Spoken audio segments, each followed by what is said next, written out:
जन्म नाही पुन्हा।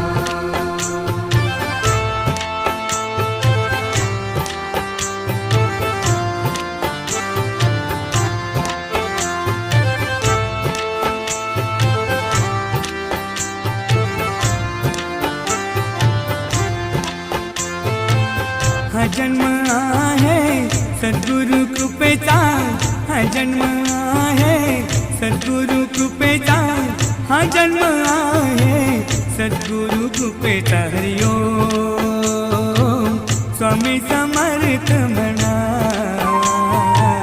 हा जन्म